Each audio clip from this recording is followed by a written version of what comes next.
Je vous remercie beaucoup d'être resté aussi tardivement et de nous avoir écoutés. On avait encore préparé plein d'autres questions, mais finalement, on doit quand même faire une petite conclusion. Alors, elle est évidemment sur la question de la convergence de la big data avec les nouvelles technologies. Nous les avons évoquées, l'intelligence artificielle, blockchain, jumeaux numériques, qui nous plonge dans ce qu'on peut appeler un algo-démocratie. C'est cette démocratie qui peut être gérée par les algorithmes.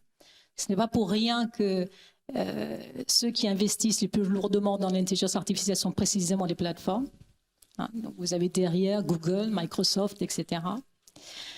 Donc cette algodémocratie ou algocratie est un endroit où les algorithmes façonnent notre perception du monde, que dis-je, qui substitue notre pensée et notre expression, puisqu'aujourd'hui, quand vous livrez à ChatGPT, finalement, vous prenez son expression, finalement, qui se substitue à la vôtre, ainsi que votre propre pensée.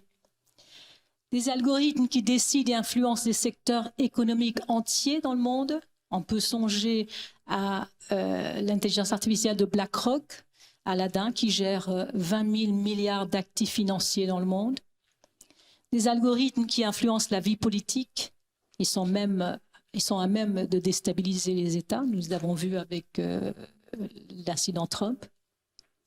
Des algorithmes qui déterminent ce que nous voyons sur nos interfaces informatiques, finalement, lorsque vous ouvrez votre ordinateur, et ce qui apparaît dans vos fils d'actualité sur vos comptes sociaux. Or, ces plateformes, on l'a dit aujourd'hui, ont une vraie position dominante dans la structuration de notre rapport au monde. Leurs algorithmes et ceux de l'IA générative répondent donc à des intérêts économiques minoritaires. Alors, devons-nous attendre du seul marché l'instauration d'une démocratie digitale? Comment faire en sorte, Emmanuel a parlé, que les intérêts de la collectivité soient mieux préservés? Et je souhaiterais citer Éric Le Boucher cette semaine dans son éditorial dans Les Échos. Il a dit « La solution est d'inventer dans ce moment historique une façon meilleure de prendre des décisions collectives pour le bien collectif. » Il a dit que ces décisions ne pouvaient pas être prises par des institutions d'antan. Il visait nommément l'ONU, etc. Et nous savons à quel point nos propres institutions sont extrêmement fragiles, je dirais même notre 5e République. Donc, tous les collectifs d'esprit indépendants ont certainement un rôle essentiel à jouer pour contribuer à façonner le bien collectif et déterminer les garanties d'indépendance nécessaires. Donc, en tant que collectif d'esprit indépendant et pour Sinov Digital, je pense que vous avez sans doute un rôle et on peut donc se poser la question de quel est le rôle des organisations professionnelles dans cette révolution numérique. Et sur ce propos conclusif, je passe la parole à Didier.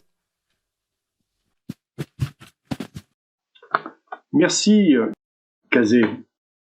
Le numérique au service des humains pour répondre aux enjeux sociétaux, environnementaux, sans être une menace pour notre souveraineté, nos libertés d'expression, d'entreprendre. Un certain nombre de risques viennent d'être décrits par les intervenants, mais également des opportunités. Un enjeu important, le bon fonctionnement du marché numérique, la qualité de service offert.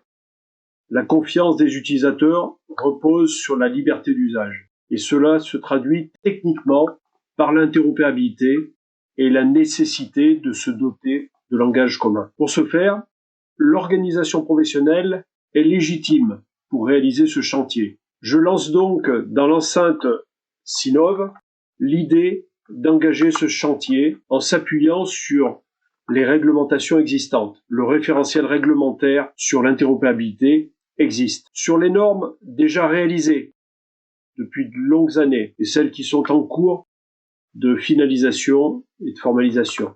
Avant de vous inviter à poursuivre nos échanges autour d'un verre, de quelques collations que Sinov Digital vous propose de partager grâce au soutien de nos partenaires, je vous les rappelle, le groupe Vive, Cogesur, Fédération Sinov, et ses fédérations régionales Sinov Île-de-France, Sinov Rhône-Alpes.